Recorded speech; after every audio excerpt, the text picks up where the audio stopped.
Okay, so I think I'm recording now, and here we go. This is where we were last time, and we were doing this tank of water. Okay, I'm not going to ask you to derive the differential equation for a tank of water. Okay, I'm not going to do that. Okay, but I might start with the differential equation and say, draw me the block diagram. Everybody okay with that? And what I'm trying to show you now is I want to try to connect something together. I want to show you the benefit of the block diagrams. So what I'm going to do is I'm going to put another tank in here, right down here. This is going to be tank number 2. It's going to have a liquid level in it. I'll call it H2. This is area 2. And then I have something coming out which is going to be constant 2 times H2. And then, something going in, which is what came out of the top guy. So he comes out of the top guy and goes into the bottom guy. Okay, and I want to connect these guys together. Obviously, they're connected because what comes out of the first one is caught by the second guy. You see that? So they're not physically connected, but they're influencing each other. Make sense? So they're connected. All right. So I want to show you how you would connect them if you had block diagrams. Okay. So what's the differential equation for the second tank? Well, it's going to be the same as the first tank, except in 2, 2, 2 instead of 1, 1, 1. Okay? So I'm just going to start there. So we'll have a Q in. I'm going to call it 2 because whatever goes into tank 2 minus C2 H2 equals A2 H2 dot. No mystery about that, right? No big deal. Okay, now here comes an exam question. You've done it before. Let's do it again. It's going to be exactly the same as the other one. Let's draw the block diagram of that. So I'm going to scroll it up so you can't see it. Here we go. We're going to practice it. Ready? Okay, what's the output of that? If you have 5 equations, I'm going to see 5. The way I would start is I'd draw 5 diagrams, and then I'd try to connect them together. That's the way I would do it. If you had 3 equations, how many diagrams would you draw and then connect together? 3. Make sense? Okay. How many equations do I have here? 2. I have 1. I see 1. Right? You're thinking back, right? So I did that one already. I'm going to do this one. Then I'm going to connect them. Got it?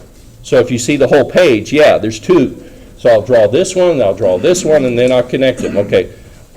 I'm going to draw this one. I've already done the previous one. I'm going to draw this one, and then I'm going to show you how you connect them. You ready? Okay. One equation. For each of the equations, for each one, you're going to say what comes out of that equation. What goes in, what comes out. So in this particular case, who's coming out? Who's the variable this equation solves for? H2, correct? Right? And how do you know that?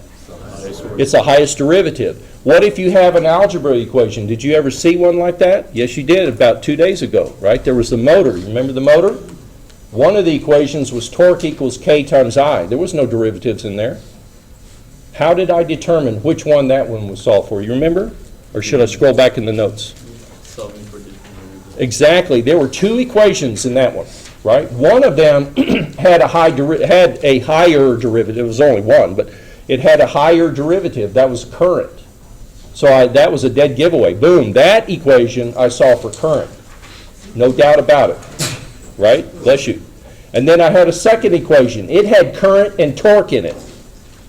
How come I didn't solve the second one for current also? Because there was no derivatives. I don't know which one. Because why? Yeah, you don't use 2 equations to solve for one variable. You don't do that. That's a waste. Think of it in now there's theory behind it, blah, blah, blah. You don't need the theory. It's common sense, right?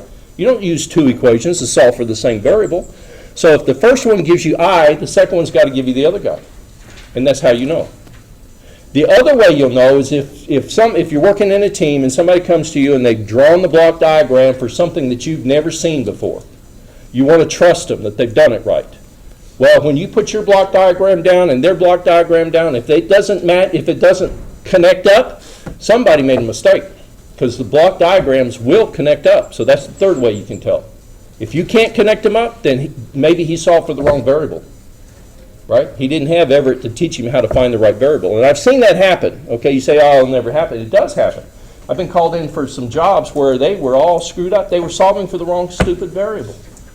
You try to convince them, you solved for the wrong one. Oh, I would never make a mistake. Well, you did, right? You did. So it does happen. So you need to be aware of it. So if they come to you and say, here's the answer, and it doesn't match up, they did something wrong. Okay? Anyway, back to this guy. Okay, I have one equation. What do I solve? Well, what if I had 3 equations? I would find out what are the 3 things I solve for. Got it? So like in this guy, 2 equations. What do you solve the top one for? H1. Why? Because he's got the higher derivative. And plus he's the only one in there, I guess, right? That's a dig. Okay, and then what do you solve the second one for?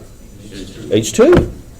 Right? Now, if they were mixed, you had H1 in the top equation, you had H2. If they're all mixed, you say which one's got the higher derivative. Bang, that's the one. Even if they're mixed up, right? So I can't fool you on the final exam, right? You're gonna say I've got 3 equations. You're gonna pick out which one. This one solves for H, this one solves for X, and this one solves for Y. Good. You've got the starting point. Comfortable? All right. That's the spirit. Okay, so now what do we do? What I do is I like to put the thing, you can do it any way you want, and there's multiple things, and that's going to be the challenge for me, is when I look at your diagram, I'm going to have to say, oh yeah, that's the same thing as the correct answer, okay? Because there will be multiple answers, depending on how you decide you're going to connect up your box. But the way I like to do is I like to put the thing I'm solving for on one hand side, usually the right. Okay, I like to put it over there, and then everything else is over on the left-hand side. And then what I do is I start building up the left-hand side. And I just pretend like I've got these numbers. I don't worry about it. If I need H2, hey, I got H2. It'll connect up later. I have faith. Okay, that's how I do it. Okay, so let's do this one again. I'm going to build the left-hand side. I see 2 terms that I'm adding in there, right? Okay, box or circle? Circle. Okay, this is pretty simple, right? Circle. What comes into the circle? Yeah, I don't know why there's a big delay here, but Q in. What else comes in there? C2H2. Okay, so if you want to, you could come in and say, okay, well, I'll tell you what. I know I'm going to get H2 somewhere, so you could do this if you want to. What should this arrow here be? What goes in there? H2. Right? Is everybody happy with that? Yeah. Okay, what comes out of here? What would you call this guy? Left-hand side.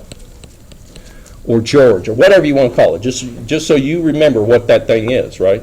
I'd say it's the left-hand side that comes out. Okay, don't panic. H2 is going to be in there somewhere. Don't worry about it. Okay, now, what do I do? I want to solve for the guy on the right-hand side. Okay, so first thing I'm going to do is divide by A2.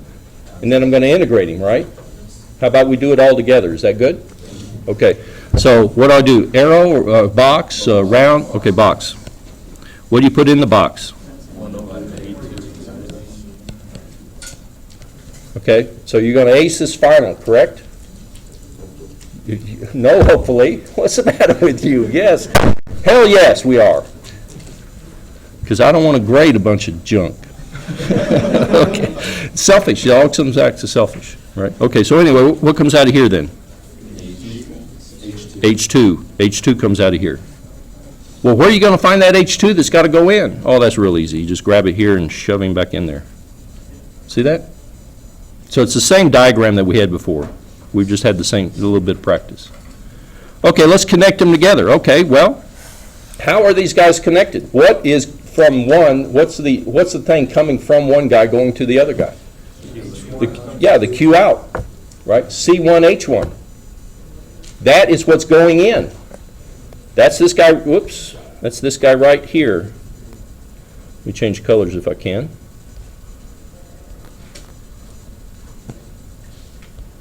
That's this guy right here. C1H1 is that guy right there. Where am I going to find that? Yeah, so what I'm going to do is I'm going to come up here and I'm going to say, oh, here's an H1. See that? So I draw a little circle, meaning I'm going to grab that guy. I'm going to measure him. That's what it means to put a little dot there. I'm going to pull him off. What is this? This is H1. So I'm going to shove him into what? I don't want H1. What do I want? C1H1. See that? So I'm going, what I put in this box here? C1?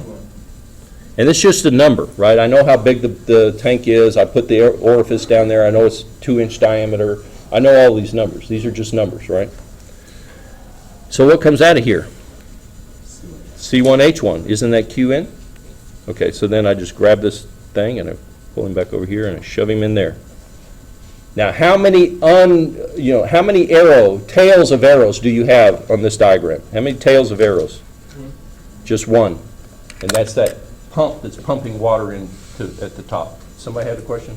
Yeah. Could you not just connect it from where it already is C1H1? Yeah, that's what I should have done, right? What he's asking is, could you do this? Yeah, and remember I told you that there's multiple answers, right? So here's another good answer. I wasn't even looking at that one. Take it and shove it in there. But not both, right? You either choose the red solution or you choose the blue. If you show me the blue on the exam, full credit. Unless I'm not seeing it, right? I mean, I make mistakes. You've seen that, right? Or the red, either way. But yeah, you're right. Good one, okay.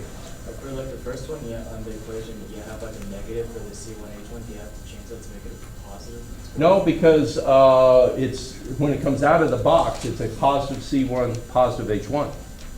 It's only when it goes into the summer that it goes negative. Now, so let's use yellow, and I'll show you another way then. Okay, you could do this. You put a negative there. It's hard to see with the yellow. Let's use, man, I don't know what color. Let's use blue. Okay, you can put a negative here, right? And then you'd change that to a plus, and then you'd put a -1 right there. How's that for messing it all up? Isn't that the same thing? You know, if the number C1 is 3, okay, you could put a -3 in that box, run it in, and now you want to add him, not subtracting, to make sure the top block is still okay. Is that right? And then when you peel off of there, you need to change the sign, because now you have negative C1H1. That's not what you want to run in here. See that? So there's multiple answers. Now, I can see you staring at me like I'm crazy. Well, if you don't see the blue, don't do the blue. If you see, man, the red is okay, well, then do the red. Whatever it is that's obvious to you that, oh yeah, here, but what I'm saying is there's going to be multiple answers. It's okay. If you see it, do it. If you say, man, that's confusing, well, then don't do that. But negative C1 going into a plus instead of a negative makes that top diagram exactly the same. But if I did that, then I don't want negative C1H1 going in here. I want a positive C1H1 going in. Or, right, leave that box off and put a negative right here. There's a billion ways to do it. Right? Your job is to find one. My job is to make sure that the one you found is in fact correct. Okay? Now, the next thing, right? The reason that I'm teaching you block diagrams, in mechatronics they're going to use them, your boss may want you to use one, okay, so boom, you know how to draw block diagrams. I hate block diagrams. What I'm going to ask you to do is get the transfer function for this whole thing. How would you get the transfer function for this? Now that it's connected, okay, now you're not going to do the red, the blue, and the, right? You're going to pick one, whichever one you got, the red one. We're going to use the black and red ones. How would you find the transfer function? Yeah, and so the first question you'd say is, well, what are you interested in? Because there's a whole bunch of things I can solve for. I can solve for H1, I can solve for H2, I can solve for Q, the red circled QN. I could solve for that. Maybe you're interested in how much water goes in there. I don't know what you're interested in. What's important to you? Oh, I'm interested in H2. Why? I don't know. But you're the engineer. That's what you want to know. So you have a whole bunch of different outputs. You see that? So what I'd have to tell you is I want the transfer function from some input to some output. Okay? Now, I will probably, on an exam, if this shows up, I'll probably not tell you where the input is. I'd say I want the transfer function to H2. So what input? I didn't tell you, but where's the input? What is the input? Is it the bottom one? It's this one right up here. I'll put it in, I'll circle it in black. That's the input. How do you know that's the input? It's the only one that has a free tail. Does everything always have one input? No. It can have multiple inputs, right? You could have a, like on your quadcopter that you guys are going to do, right? You could have an input that says, the thing is going up and down, right? Or the torques on the motors or whatever. I mean, you can have multiple inputs. You have 4 motors. Okay, I want to drive this one fast, this one slow, this one medium, right? Whatever. So you can have multiple inputs. In this case, there's only one. If you have 2 unterminated arrow tails, I'd have to tell you which one I'm interested in. Go from here to here. Got it? Okay. So if I said, what's the transfer function to H2? What would you do? How would you solve it? Final exam question. How would you got this diagram? Maybe so you don't have double jeopardy. I'm not going to make you draw it and then get the but I'll make you draw one, maybe. And then I'll say, okay, here's a block diagram. Find the transfer function. How do you do it? Exactly. So you're gonna say, how many things do I have? Well, for this one, okay, and you're going to do the red one, okay? We're going to do the black and the red. How many things do you have? 2. I see more than 2. I see a round circle. I see a round circle here. 1, 2, 3, 4, 5, 6, 7. I see 7 things. Now, do you see 7 things? Or am I seeing things? Same thing. Okay, 7. What do you do now? You number them. You number them. Order doesn't matter. Just 1 through 7. Okay, so here we go. Let's put it in red so it'll stand out. This is thing number 1. This is thing number 2. This is going to be number 3. This is going to be number 4. This is going to be number 5. This will be number 6. This will be number 7. Oh, yeah, I got them all. Did I get them all? Okay, now what do you do? You're going to write some equations. How many are you going to write? Why 7? You have 7 things. Okay? What are you going to write? You're going to write O1. You can call it anything you want. I suggest you just standardize it, right? Okay, O1, output 1 is what? QN with a positive. And we're doing the blacks, right? Minus what? No. I mean, you can. I'm not saying that's wrong, but if you start trying to do too much in your head, that's what mathematics is for. You're going to type it in, right? So what would I say it is? It's O1 minus O3. That's what I would say. Isn't it? It's O1 minus O3. Now, you're trying to do it in your head. Well, that's fine. There's nothing wrong with that, except you're going to try and do too much in your head, and you're going to make a mistake. Right? Now, the only reason you would ever want to try to do it in your head is to reduce from 7 equations down to 3 or something. Why? Because, man, who can solve 7 equations? Mathematica. Can I? Give me enough time, I think I can, right? So you see the difference? If you have the, look, if you got the tool to drive hammers, then you don't want to hit your head against it, do you? But yeah, you could write O1 equals QN minus C1H1. You could. I'm not going to. I'm going to let Mathematica do that. Okay, so I'm going to write O1 equals QN minus output 3. Now what? Now what? O2. Very good. Now you're giving me some confidence. O2 equals times. Exactly. Got it? See how simple this is? I mean, you can almost turn your brain off. Almost. Okay? So output 2 is going to be output 1 divided by A1S. Output 1 divided by A1S. Now, the errors that I expect to see would be something, I mean, I don't want you to, but you'll punch it into Mathematica, and you'll say O1 divide A1S, and you'll forget the parentheses, and that's wrong, right? So you can't completely turn your brain off, right? You got it? But I mean, this should not be a mystery, but what may happen to you is in your duress, in your stress, you may forget to put the parentheses, or maybe you forget to divide or something, okay? Do you agree? Those are the kinds of things that you might do? Okay, so be careful of those. Now what? 03?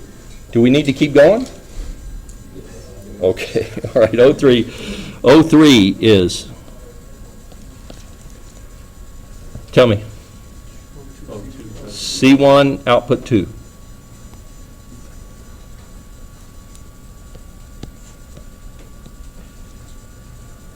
Okay. Now when I say, do you want to keep going, there are two more things I'm going to cover. Right? So we can do it now or we can keep doing this. Okay, output 4. Output 4 is what? C1 output 2. Is that right? It's kind of redundant. That's what y'all pointed out. Duh. Okay, yeah, you're right. Isn't that right though? Output of 4 is equal to C1 times output from 2. This point right here, this sometimes confuses students. They go, what? Well, it goes in both directions. Right? See that? And it's not backtracking. It's going in the direction of the arrow. You got it? Okay. Output 5 is what?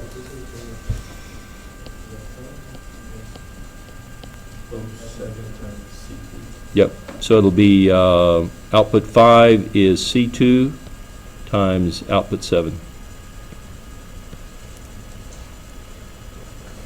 What's output 6?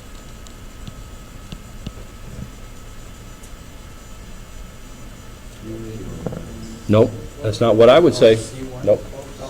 Nope, I wouldn't say C1 either. I'd say O4. Not that you're wrong, right? But if you notice there's a QN right here. Make sure you don't ever put that one in there.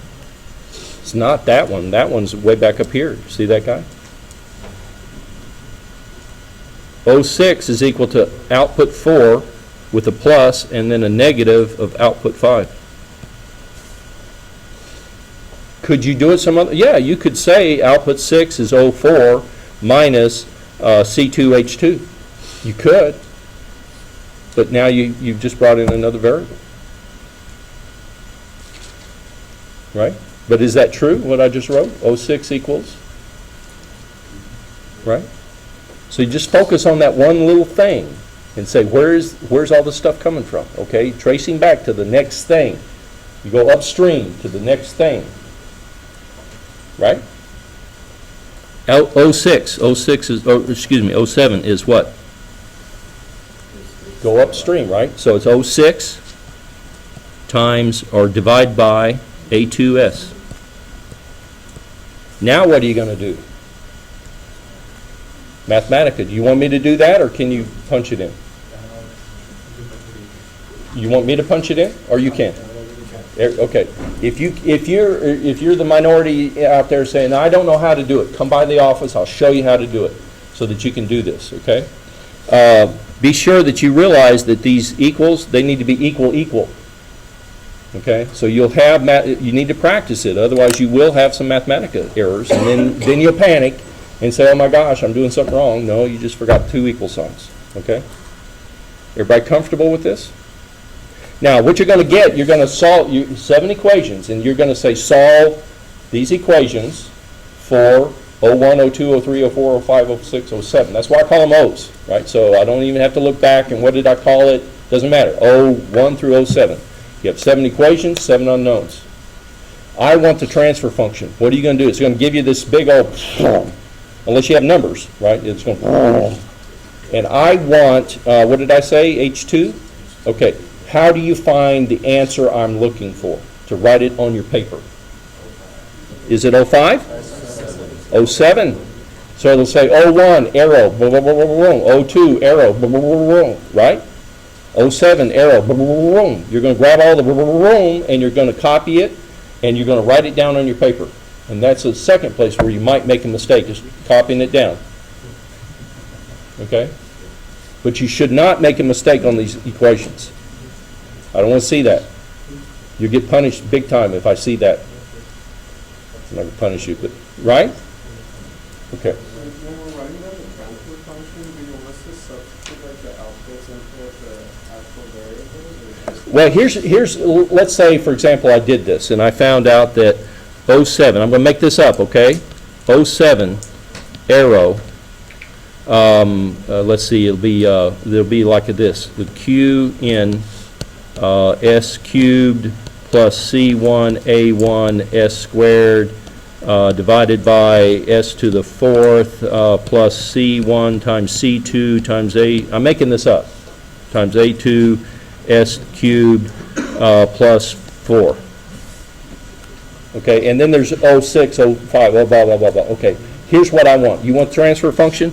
I'm going to copy this, and I'm going to go like this. Transfer function. Transfer function equals output over input. What's the input? Qn. Okay, so transfer, so I'm going to divide by this, and I'm going to write transfer functions s cubed plus c1 a1 s squared divided by s to the 4 plus c1 c2 a2 s cubed plus 4. Boom. Does that make sense? All right. Now you can tell Mathematica to divide, just copy it and paste it, man. That's a quick, easy way to do it.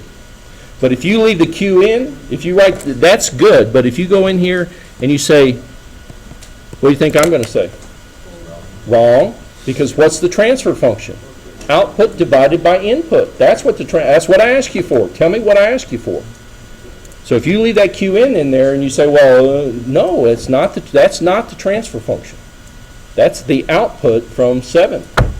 That's not what I ask you for. I ask you for the transfer function, so you should not have a Qn in there. Now, is this hard?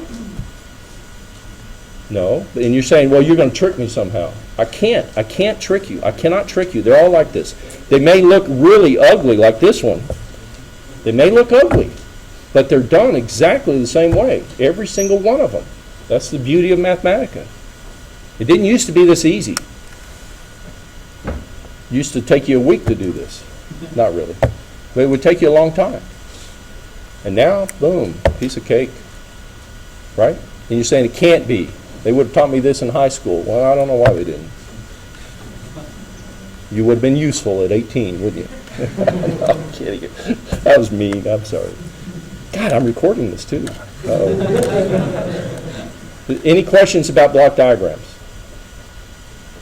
Okay, and so you know how to hook them together if you see several of them, right? And if you do them wrong, you won't be able to hook them together. Okay, I was going to go do something else now.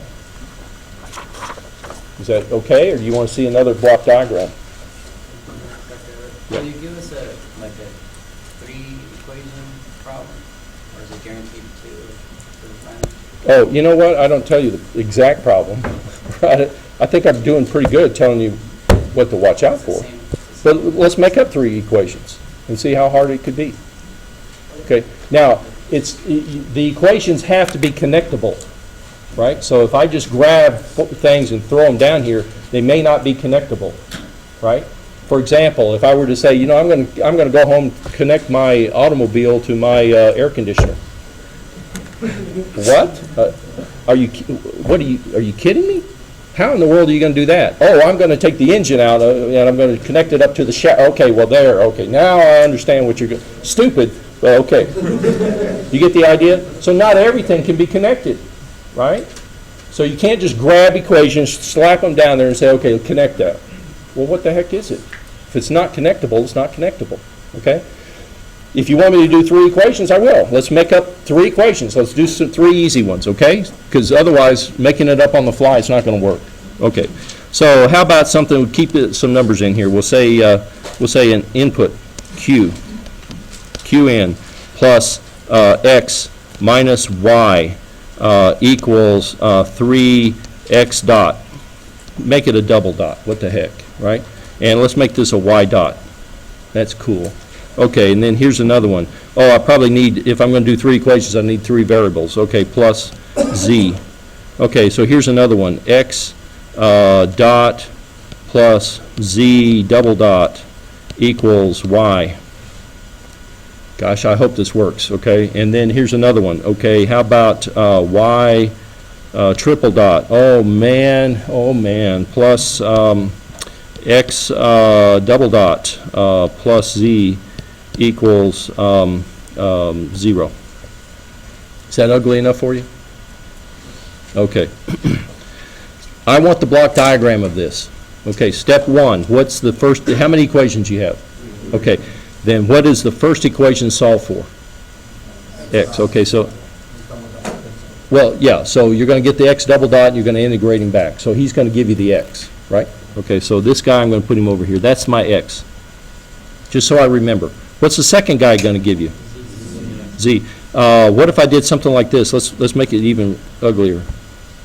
I'm not sure. I mean, I'd have to solve it, make sure I can connect it up. But forgive me if this doesn't work. But okay, now I just did that just to freak you out, because now you can't use rule number 1, right?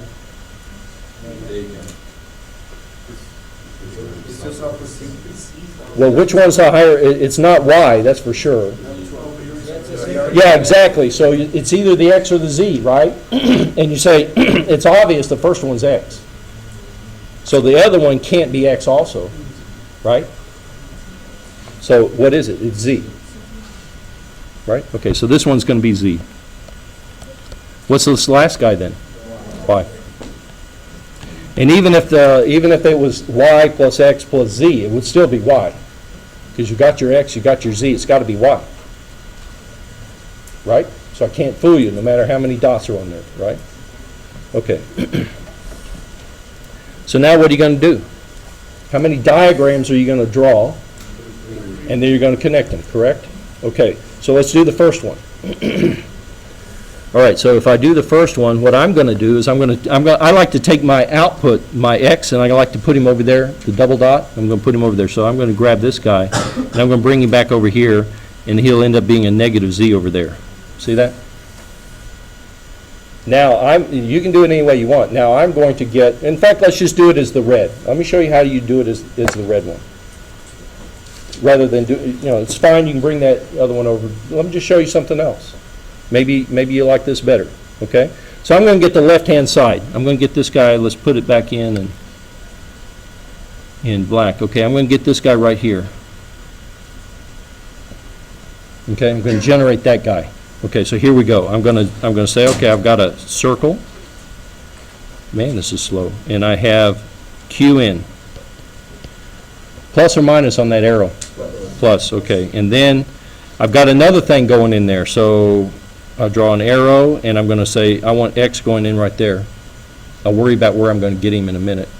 Do I want plus or minus on that? Plus, okay. Do I have anything else going in there?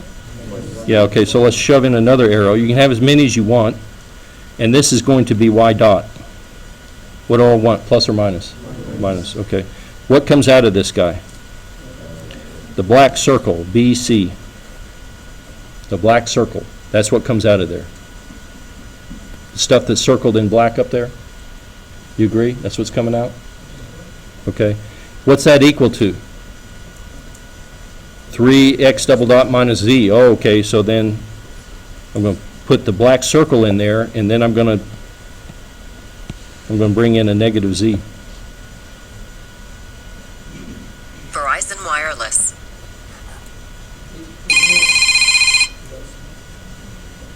Isn't it fuzzy? Is the red on top still?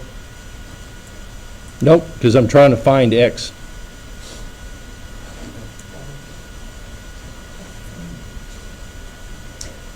If you did the blue, wouldn't you do this?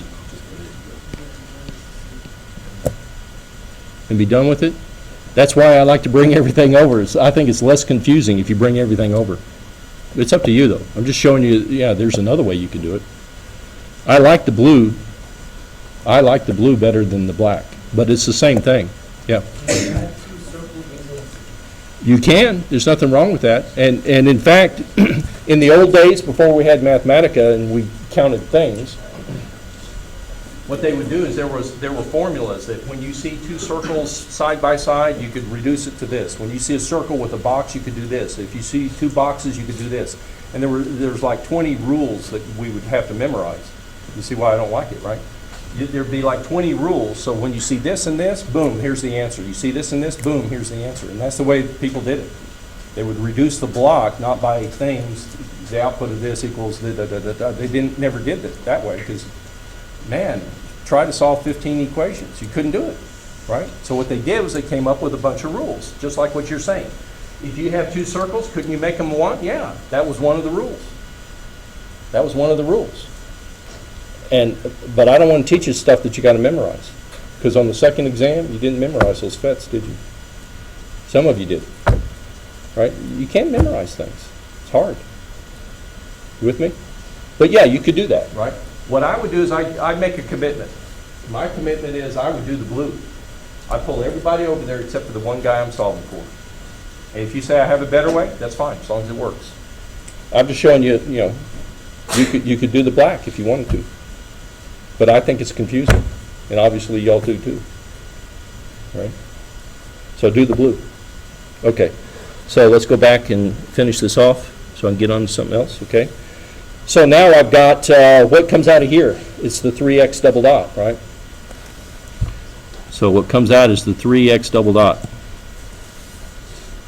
So what am I going to do? I want to solve for x, right? So what do I do? Yeah, so I'm going to integrate twice and divide by 3. So I'm going to put in 1 over 3s squared. Does that make sense? And what comes out?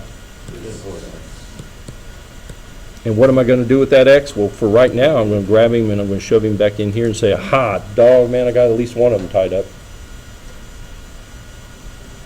I got two more things that are untied, right? Well, how many more equations you got? And what do you think those two inputs are going to come from? They're the two equations.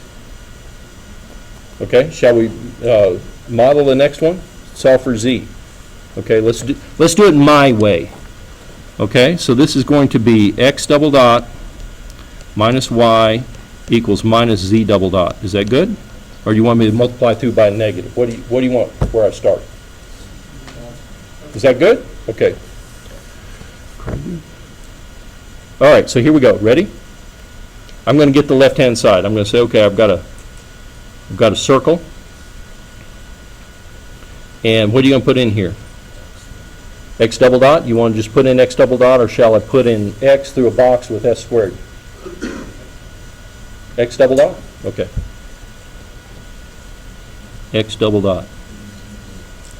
Okay, and then out of, and also going into the circle, I have what? A minus and a y. Okay, coming out is what? Let's call it left-hand side.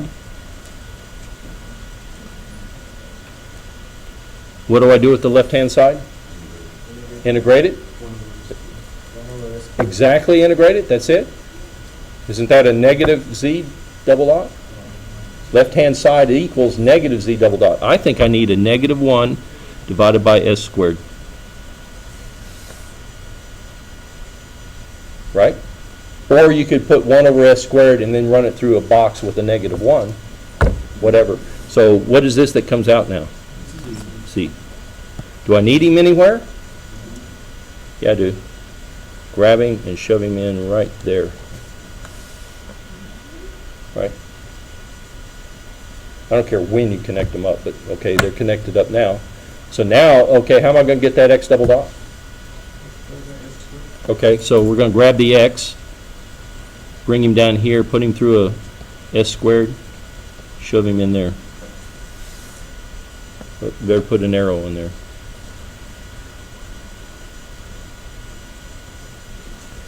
Could you somehow get him from here? Yeah, just divide by 3 and shove him in. Right? Like I said, there's a million ways to do it. My problem is to see that the way you did it is correct. Your job is just to do it. Find one. Does that make sense? So far, okay? So the only thing that's not connected yet is y. Well, funny, I got one more equation. And what does it solve for? Y. See how it all fits together? Okay, so let's diagram that last guy. You want to do it in your head, or shall I rewrite it? Do it in your head? Okay, here we go. I'm going to get the x double dot and the z. Okay, so here we go. I'm going to get the summer. I'm going to shove into here with a plus. This is going to be x double dot. And then I'm going to get the z. So right here, a plus, and I'm going to put a z here. What is this? This is x double dot plus z. Yep. Hang on. You watch what I'm going to do now. What is that? That's equal to, I need to change the sign, right? Because I'm going to throw it over there to the, because I want to solve for y. So what I'm going to do is I'm going to shove it through a box here of -1. Does that make you happy now? You could also just make them. Oh, yeah. How many different ways are there to draw a block diagram? A billion ways, man. So yeah, could you? Yeah, you bet. Would I do? Probably not. Why? Because I like to do like the top equation. I like to put everything on the left-hand side and then leave the thing I'm solving for over there. I don't want to divide by 3 because it just makes it look ugly. That's all.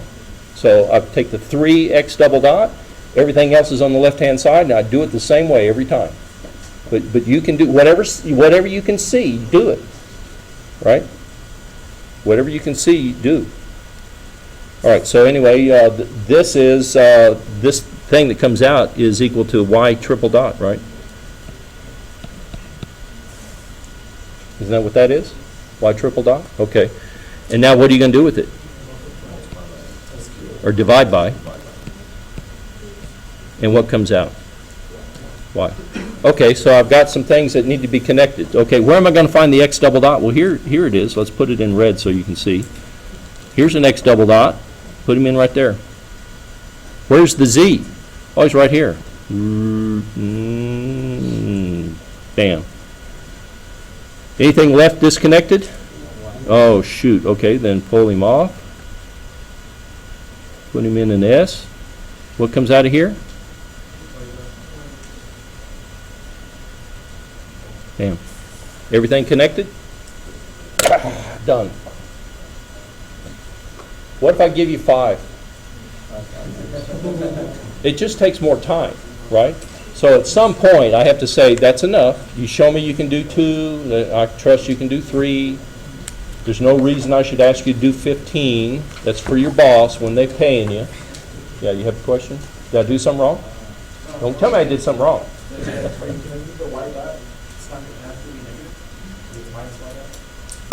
No, because y dot is what I want going in. The negative, I want it to come out as a negative. Right. So be careful. So for example, if you when you built the black one, look at the black equation. Don't you want a minus y dot? Okay. And isn't this a positive y dot going in? And that's why I want to put a negative on it when it goes in. I'm going to change the sign and subtract it. See, I'm subtracting whatever it is that's coming in. I'm subtracting a positive y dot, which is what I want to do. So be careful, because you could have written it as plus here and a minus there. And then, yes, then I would want to put a minus s right there. You see that? Because there's a billion ways to do it. Yeah. If you have skipped that one box, so one negative box where y Yep. Yep. and you put -1 s there. Yeah, or flip this and flip this. And then I wouldn't need this, which is one of the rules. So you've got a circle, you got a box, you can combine the boxes, Yeah. Yeah. I have a y unconnected. What? Smart ass. Okay, is that good? You comfortable? Okay, and so now you have lots of homework that you can practice on, and right? I mean, they're really all the same. They really are. And now, if I wanted the transfer function for this, how many equations would you write? A lot, yeah. I would write 9. I would write 9. Now, my job is to find out, do you know this stuff? And I have an hour or 2 hours and 45 minutes to find out. So do you think I want you to solve 9 equations in Mathematica? Probably not. But you can do it. It can be done. Right? But my job is to ask you the right questions so I understand what you understand without taking 14 hours to do it. Okay? That's my challenge. Okay, somebody had a question? Yeah. It's 9 because the negative 1 doesn't count, right? Maybe I missed that one. 1, 2, 3, 4, 5, 6, 7, 8, 9, 10. You're right, I would do 10. Now, you can get clever and say, oh, man, that one's so easy. Well, be careful now. You're kind of stepping out there and you're going to solve some things in your head, and you better make sure you're doing it right. I mean, what's one more equation? Nothing. I haven't been able to choke Mathematica. Well, okay, I have. but not with linear equations like this. Man, I've never been able to find enough of them to make it gag.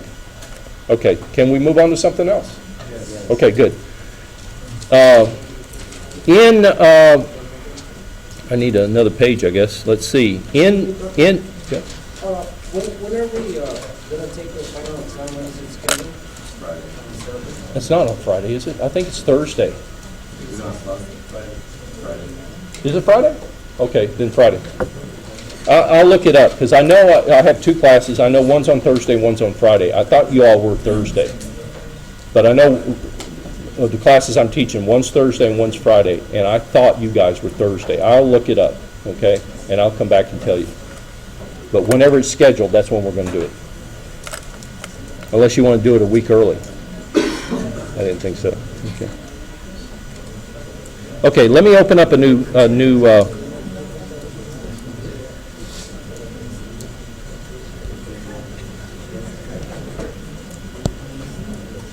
okay, so here's let's say we have a PID controller. We have a PID controller, okay?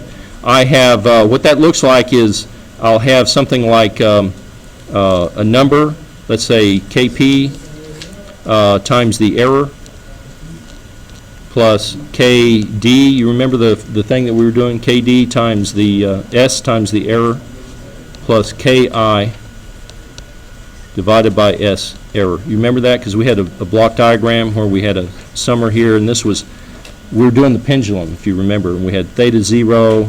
That's where we wanted it to be. This was your PID right here. This became the torque or the voltage or whatever that was applied to your, the pendulum. You remember that? And then we grabbed this guy, and this was theta, and we fed him back over here. This was a negative, and that was a plus. And this thing right here was the error. Okay? I want to show you how you actually do this. Right? It's fine, it's all math, okay, but how do I actually do it?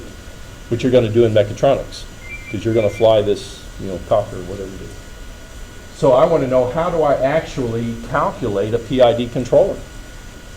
Okay? That's where I'm headed now. Okay. So all of this right here will be inside your Arduino. Okay, that's all inside the computer. So the computer is going to do some calculating. I want to show you how you do this, because it's got S's, and you're going, how in the world do I calculate an imaginary number? What are you kidding? Or what are you talking about, right? Here's what I'm talking about. Here's how you're going to do it. I like to think of it as a table. So on an exam, I might do something like this. I'll say, okay, the Arduino knows how to measure time. If they didn't show you that in circuits, they'll show you that in mechatronics. It knows what time it is. Okay, that's real easy for it to do. It will also be able to know what the angle theta is. There will be a sensor that will tell it you're at 20 degrees, you're doing 30 RPM or whatever. You'll have that. That'll be a number. Okay, so you've got those measured. What I want to do is I want to try to calculate what is the output of my PID. So what I'm going to do is I'm going to calculate the terms one at a time. KP, I don't mean KP, I mean KP times, right? That's the term, that's this term right here. is this column. This guy right here is going to be this column here. See what I'm doing? And then this will be the integral piece right over here.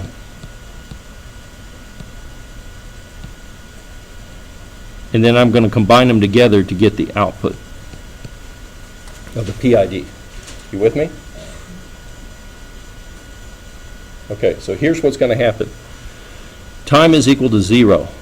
The Arduino is going to say, where are you? He's going to come back and say, I'm going to make up some numbers. I'm at an angle of 0. Okay? What is the output of the PID? Okay, well what it is it's KP. So give me a number for KP. What number do you want me to use for the number KP? You're going to pick that. 4. Okay, so KP, the number KP is 4. Just like on your balancing act, you put a spring in there. This would be the spring constant. You decided what you wanted on your project, right? You picked that. Okay, you picked 4. Okay, give me your damping. You know, like on your project, what was the amount of your damper? How about 5? Is that a good number? You found it, right? You did the simulation. You said, oh, that's a good number. I like that. I'm going to turn that one in. Right? Didn't you? Okay, so let's say you thought 5 was a good number. How about a KI? Give me a number for KI. You didn't do that one, but just like you picked a KP and you picked a damper, you're going to pick an integral. How about 2? Is that good? So on an exam, I'd give you something like this maybe. And I'd say, what's the output of your PID? Okay, well, what's KP? Oh, I have to tell you, where do you want it? Where do you want me to be? Pick a number. You want him to be at 10 degrees? Is that good? Right, because you got to know where you want the thing to be, right? I want him to be at 10 degrees. Okay, what's the error? I should have put another column in here. Here we go, error. Okay, what's the error at this time? 10, right? Look at the diagram. 10 minus, what's theta? 0? Okay, 10 minus 0 is 10. Okay, so this number is 10. What's KP times 10? 40. What's KD times the derivative of that? Let me skip that one for a moment. What's KI times the integral of that? Let me skip that one for a moment. So what's your output here? Well, I don't know those other two, but it's going to be 40. Okay? Hey, bear with me. I'm going to get the next one. You always have trouble when you start off. You always do. The very next moment, right? And man, these moments are going blindingly fast. So it'll be like maybe 0.01 seconds. Okay? Because the computer's fast, man. It's fast. It's going to go in and do it again. Do it again. Do it again. Do it again. Do it again, right? So what's going to happen is he's going to apply 40 volts. And your thing is going to do what it does when you have 40 volts on it. You with me? And then what it's going to do is it's going to repeat the process. So now the time is now 0.01. You're going to select that in your Arduino. It says, okay, I'm going to go to sleep until time is 0.01. It wakes up and it says, okay, I'm going to go measure the angle.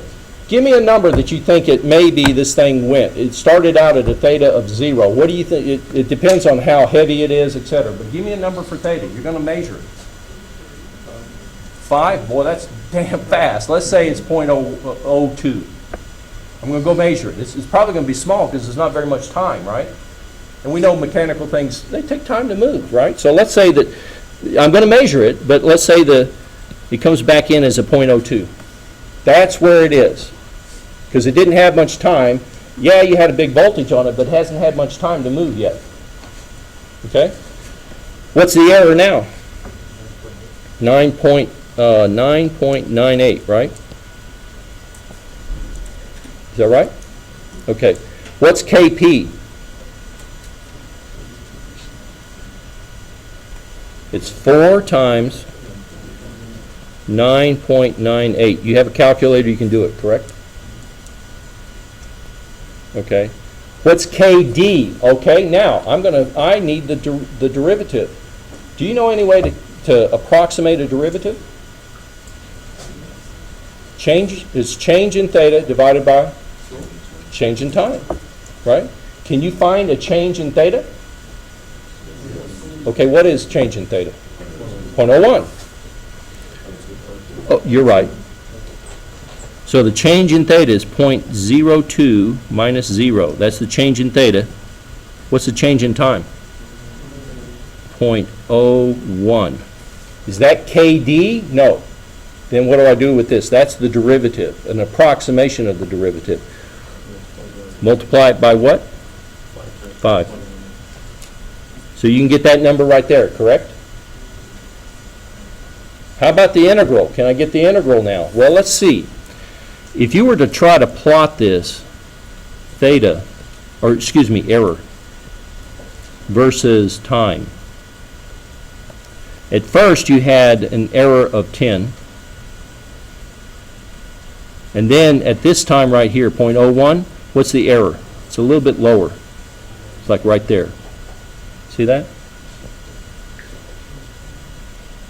Can you approximate for me the integral? Right, you know this number here. You know this number here, the theta for this one, the error for this one. Don't you know those two numbers? Do you know this guy? Can you approximate the integral for me? Isn't it the area under the curve? Okay, the only question is, does the curve go like this? Does the curve go like this? Does the curve go like this? Or does it just go straight? Well, it's up to you to decide how you want to do it. But here's how most people do it. They say, look, come on. I know the darn thing isn't going to be doing this. I mean, think about how, these things move slowly, right? And in 0.01 seconds, you're going to tell me it went up and came back down? That thing must be awfully fast, right? And if that's the case, if it's really that fast, I'm going to cut this way, way, way, way, way down. Get the idea? So it's not going to do that. It's certainly not going to wiggle. I mean, that's ridiculous, right? So it's either going to go like this, which you can calculate, or straight across. Straight across, right? It's not going to make that much difference. So what's the integral, do you think? Well, the integral is going to be 10, right? The height, the previous height, 10, times what? What's the width of the rectangle? 0.01. Plus whatever it was before, right? Because you're adding to the integral, right? It's accumulating, plus the previous value.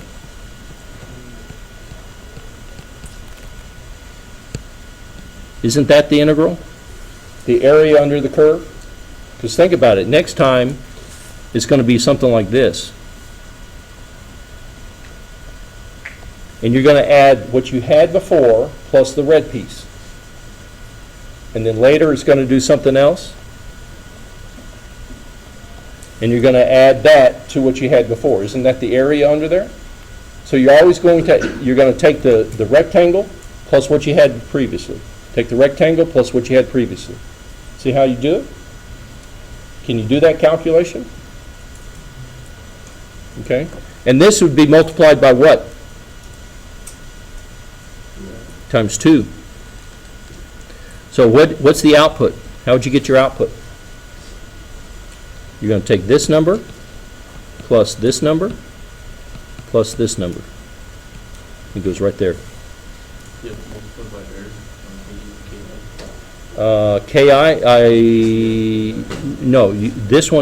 This is the area because it's the height times the width.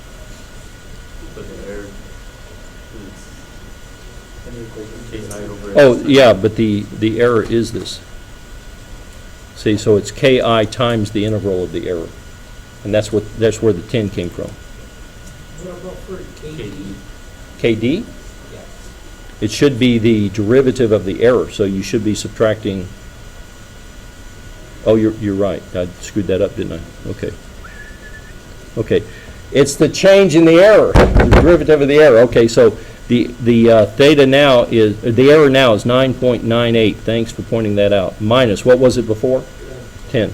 That's the change. Now minus before. Divided by time now minus time before. .01. Thanks. Boy, I really screwed that up, didn't I? Multiply by what? 5. I think y'all are getting it because you're catching my errors. That's for KD. That's KD.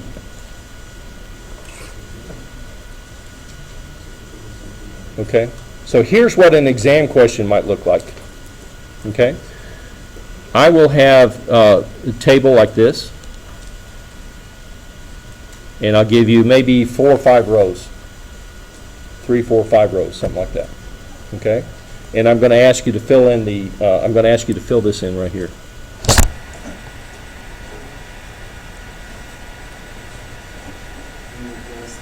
And I'll give you these. So I'll give you the K's, I'll give you where I want it. I'm going to give you a 2 column. Now, see, you don't know, right? On a real controller, you have to do it on the fly because you don't know what the theta is going to be. You're going to apply the voltage, it's going to do what it does, and then you're going to go measure it. But on an exam, what I can do is I can make up data, and I'll give you the time and I'll give you the angle, right?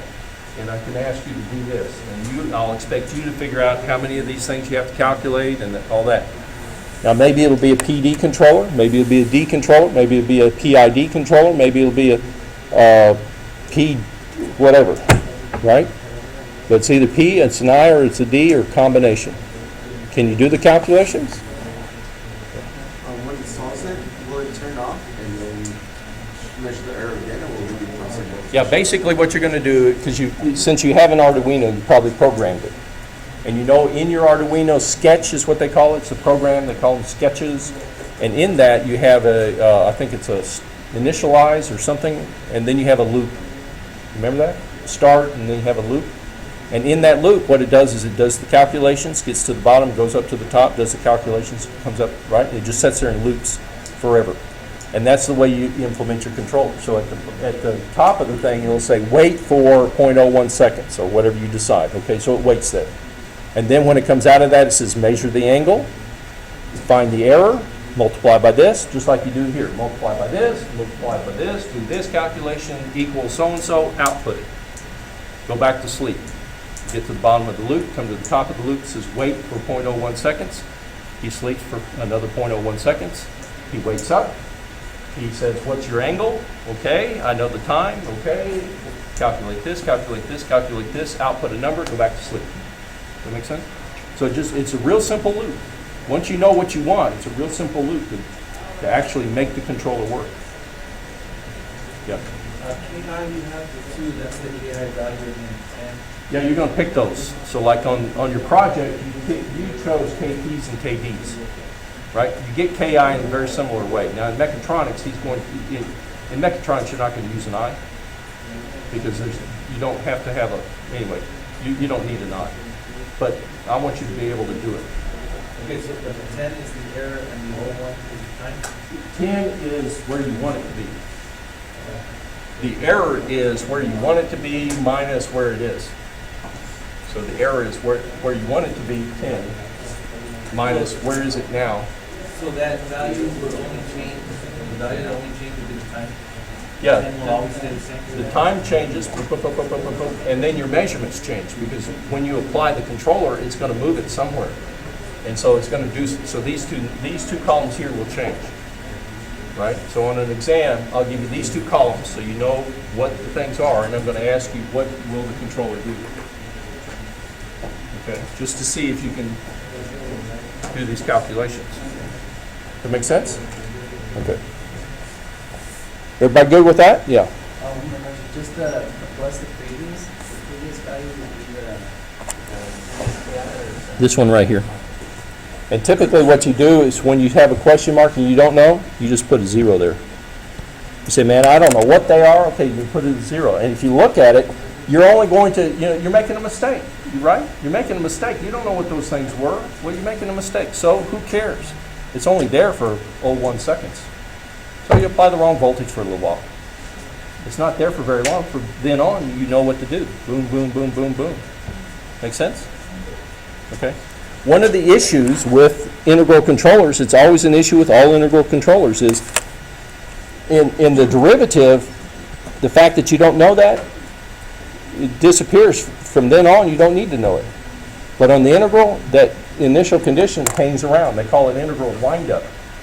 And what happens is if you've been running for a while, and you build up an integral, and then you turn the thing off, and you turn it back on, the integral is still there, and it's adding previous, and man, that thing can be huge. And all of a sudden it takes off. It's a real problem. What do you do about it? You just got to be clever. When you turn it on, zero it out. But anyway, that's what they do. They send them all to zero. So in this case, all the values stand up, right? But Yes. If your equation you had a negative. They have, oh yeah, if you wanted this to be a -4, then I would take this guy with a negative sign. And I'd say this one plus this one minus this one. Right? Or you multiply by -4, whatever, but make sense? So it's a simple calculation. You agree? I'll give you an example of that. Okay, you ready for the next thing? I wonder, what time is it? 8 minutes? Okay, I'm going to get you started on this. This may be a mistake.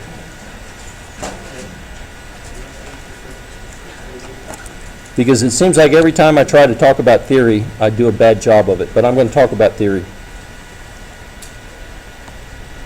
Not that I want you to derive this, but here I'm taking you somewhere, and this is going to look so bizarre that I feel like, man, I better at least tell you where it's coming from, or you're going to go, man, that is just absolutely black magic.